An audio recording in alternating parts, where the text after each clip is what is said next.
Atenção, vamos falar da dor. Sim, da dor que não mata, mas mói. E da dor que parece não existir, mas que está lá. Ora, ouça.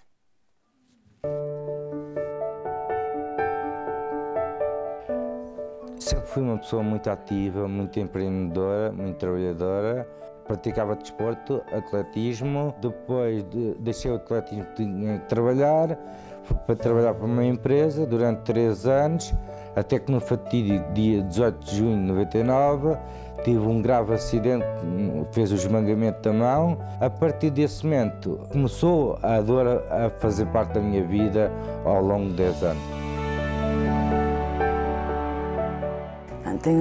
Quando eu conheci Francisco ainda estava na fase de negação que tudo era possível, recuperar os movimentos, recuperar tudo. Portanto, ele quando me conheceu nem me contou que tinha tido o acidente. Portanto, depois só ao fim de um ano é que ele foi então estipulado que já não dava para mais, é como se não se tivesse a mão, que esquecesse. E a partir daí começou a ser muito difícil tudo. Eu queria mostrar para ele tudo era, não me toquem, não me mexam. Não melhorou depois, pelo contrário, foi sempre piorando. Apareceu a filha e ele então, o projeto da filha animou, mas sempre escondendo o que é que se passava, até que não aguentou mais e sempre foi piorando a depressão, sempre a piorar. Então, durante 10 anos, ele sempre com a dor mais alto que ele sentia, sempre. Mesmo a medicação, pouco amenizava. Ele esta semana era uma coisa, para a semana era outra, não é? Não havia estabilidade, a dor era intensa, ele refugiava-se, ficava num canto, sem falar com as pessoas, uma pessoa não percebia o que era. Eu também ainda não sentia dor suficiente para poder perceber qual era a dor dele. Mas porquê é que sentes dor? Porque estás a ser medicado, porque é que existe? Tudo bem, eu sabia que não se podia tocar, não podia... Mas era visível, todo o resto não era visível, portanto... Era muito complicado tentar perceber uma coisa que nem o próprio percebe. E era o seu caso, Francisco. Seja bem-vindo. Muito obrigado. Não se percebe. Não. Os outros não compreendem. Não compreendem de todo, porque é uma dor que não é como uma dor de cabeça, que a pessoa tem aquela enxaqueca e toma um comprimido e passa. Embora. É uma dor constante, 24 horas por dia. E uma dor que o acompanhou durante anos. 10 anos. 10 anos da minha vida. Ou seja, não tinha um momento na sua vida em que não sentisse dor? Não tinha. Era uma dor crónica? Nenhum. E os medicamentos, os fármacos... Nada faziam? Mesmo os mais pesados não E era uma dor com diferentes intensidades, ou seja, tinha períodos do dia em que doía mais do que outros, tinha alturas ou não? Era sempre constante? Era sempre a dor, era sempre aquela dor. Isso é de dar cabo da cabeça? E andei muitos anos à procura do que é que seria aquilo. E não se descobriu o que era? Não, os médicos não descobriam. Acho que havia naquele tempo ainda pouco envolvimento a nível de unidades de dor também, cá em Portugal. E só quando eu fui para o HPP Lusíadas, era acompanhado por uma psiquiatra, que ela disse que já não podia dar mais medicação porque era excessiva. Porque chega-se a uma altura em que se vai a um psiquiatra tentar perceber se a dor somos nós que imaginamos, ou se é psicológica, não é? Exatamente, e a medicação que ela me dava já era a dose máxima, não me podia dar mais medicação. E ela falou-me então na unidade da dor que existia lá no hospital. Nos Lusíadas. Exatamente. Armando Barbosa, seja bem-vindo. De que dor é que estamos a falar? Nós estamos a falar de uma dor muito característica, que é a dor neuropática, que é uma dor diferente daquela que as pessoas habitualmente sentem. Então o que é que distingue a dor neuropática das dores comuns? A dor neuropática é uma dor em que o sistema nervoso está afetado. Pode ser o sistema nervoso central, a nível do cérebro ou da espinhal medula, ou o sistema nervoso periférico, que é aqueles nervos que vão para as mãos, para os pés, para as pernas ou para os braços. Foi o caso do Francisco, que teve um acidente em que afetou os nervos que vão inervar o braço. E essa é uma dor muito diferente daquela que falamos habitualmente. É uma dor tipo queimadura, é uma dor tipo ardor, podemos sentir um formigueiro, como se o braço estivesse a ficar muito quente ou muito frio. Mas conseguimos traduzir a dor, hein? Conseguimos traduzir e conseguimos identificá-la. E é uma dor muito incapacitante. É uma dor que gera uma incapacidade no doente muito grande. 24 e horas sobre 24 horas? 24 horas sobre 24 horas. É de muito difícil tratamento. Nós, numa primeira porque fase... não se consegue perceber a origem? Porque é que aquela dor está lá? Nós, às vezes, conseguimos perceber a origem. O problema aqui é que o próprio sistema nervoso já está danificado. Ou seja, aquelas vias que vão conduzir a dor acabam por ficar danificadas também. Vamos imaginar um fio elétrico, que no fundo é o que os nossos nervos são numa linguagem simplificada, e vamos imaginar que esse fio elétrico está submetido a descargas elétricas muito fortes de uma forma constante. Ao fim de algum tempo, esse fio elétrico vai ficar danificado. É a mesma coisa que acontece com os nossos nervos. Os nossos nervos vão ficar danificados também. E a própria percepção da dor a nível do nosso cérebro também vai ficar alterada. Portanto, nós temos todo o nosso sistema nervoso periférico e central alterado com este tipo de dor. Por isso é que é muito difícil tratar. E não se trata com fármacos? Trata-se numa primeira fase com fármacos muito específicos, que as pessoas habitualmente... Portanto, não é o simples comprimido que tomamos para passar a dor de cabeça? Não é o simples comprimido que tomamos para a dor de cabeça, que chamamos habitualmente os analgésicos ou os anti-inflamatórios, não são esses. São os medicamentos que usamos habitualmente para a epilepsia, ou alguns calmantes, e que o objetivo é diminuir a intensidade do estímulo nervoso de forma a que o doente sinta menos dor. Mas só antes de avançarmos, tentar perceber de que forma é que podemos então passar a ter esta dor. O que é que pode danificar o nosso sistema nervoso, não é? Para que esta dor depois passe a existir em nós. Pode acontecer de várias formas.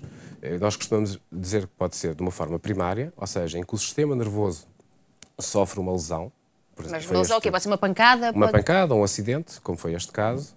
Ou, por exemplo, um tumor, em que há um tumor em que faz uma compressão do nervo e que pode provocar também uma lesão. Por isso muitas pessoas descobrem que têm tumores depois de terem uma dor durante muito tempo intensa, não é? Sim, que não consegue passar com analgésicos. Infelizmente, cada vez menos os tumores já são identificados numa fase mais inicial. Sim, mas muitas vezes era só a dor que alertava para a situação. Exatamente. Sim, mas essa dor não é neuropática, essa dor é em função do tumor. É em função do tumor, mas se invadir um nervo, está a provocar uma lesão nervosa e provoca uma dor neuropática também. E depois pode surgir na sequência de algumas doenças, como sejam, por exemplo, a diabetes, o herpes, ou a esclerose múltipla. Herpes? Sim. A zona, por exemplo, aquilo que as pessoas chamam zona, que é aquela dor que aparece aqui no tórax, que é muito característica, é um herpes, é um vírus do herpes que provoca essa dor. E pode provocar uma dor neuropática também muito incapacitante deste género. E há cada vez mais pessoas com dores neuropáticas. Realmente, e dizia muito bem o Francisco, durante muitos anos não se falava das unidades de dor. E ainda hoje não acredito que nem todos os hospitais, estamos a falar do Hospital dos Lusíadas, que é privado, portanto, todos os hospitais têm uma unidade de dor? Atualmente há um plano nacional de luta contra a dor, em que há um esforço grande a nível do Ministério da Saúde de ter vários tipos de unidade de dor a nível dos hospitais. Portanto, os hospitais distritais, os hospitais centrais, e praticamente todos neste momento. Portanto, está-se a dar uma real importância à dor. E cada vez mais. Até porque se percebe que é impossível viver com ela. Imagino que é viver durante 10 anos com uma dor constante que não alarga durante as 24 horas do dia. Nós já não suportamos 2 ou 3 horas. Mas há cada vez mais pessoas com dor neuropática? Não há cada vez mais pessoas, quer dizer, pode haver mais pessoas porque há algumas doenças que têm evoluído e que provocam dor neuropática, como é o caso da diabetes. Pronto, e a diabetes é uma doença que tem evoluído, atualmente afeta 1 milhão de portugueses, mais ou menos.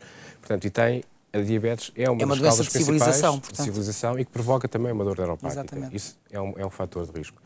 Mas também gostava aqui de referir uma outra situação que é muito importante da dor neuropática, que é a dor neuropática secundária, ou seja, em que o nosso sistema nervoso está afetado não de uma forma direta, mas porque foi submetido, aquilo que eu expliquei há pouco, a um estímulo intenso durante muito tempo. E às vezes não é uma dor neuropática que o provoca. Vamos imaginar que temos uma hérnia discal ou que temos uma dor da coluna durante muito tempo. E isso é uma dor que não é uma dor neuropática, mas com o tempo pode-se transformar numa dor neuropática, porque lá está, vai provocar um estímulo constante a nível dos nossos nervos e vai alterar a sua estrutura e vai provocar essa tal dor neuropática. Pode ser muito parvo, não sei se isso pode ter origem ou não. Aquelas pessoas que, à conta do trabalho que desempenham, estão muito tempo sempre na mesma posição e a fazer o mesmo movimento e acabam, ao final de uns anos, com uma dor intensa no braço, no pescoço, o que quer que seja. Isso é uma dor neuropática? Não, pode não ser. Pode não ser. A dor neuropática é muito característica, é aquela dor tipo queimadura, que a pessoa sente a mão neste caso, ou pode ser outra parte do corpo, a arder, como se estivesse a queimar. Tem sintomas específicos, digamos assim. O Dr. Armando Barbosa tinha dito, portanto, numa primeira fase havia que usar fármacos e há uma segunda fase depois para o tratamento? Os fármacos nem sempre são suficientes e às vezes é importante ter a percepção... mas há casos que se resolvem só com os fármacos? Em que os doentes melhoram muito com os fármacos. Nós temos uma última Mas melhoram opção. muito, peço desculpa de interromper, mas é para eu tentar perceber tudo. Melhora muito a ponto de deixar de ter a dor? Podem melhorar a 100%, a ponto de deixar de ter a dor, mas podem melhorar de uma forma importante, ou seja, com o desaparecimento de 70% da dor, ou 80% da dor. Nós usamos uma escala para avaliar a dor com os doentes e há uma zona que nós chamamos uma zona de conforto, em que o doente tem um alívio, ainda tem dor, mas é uma dor residual, em que o doente consegue viver com aquela dor.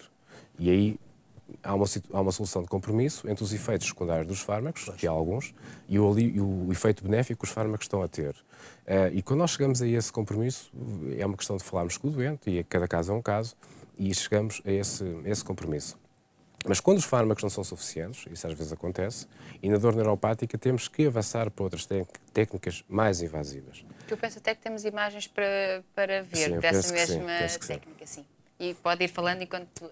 Já estamos a ver neste momento. Isto o que é? Isto é a imagem da transmissão da dor.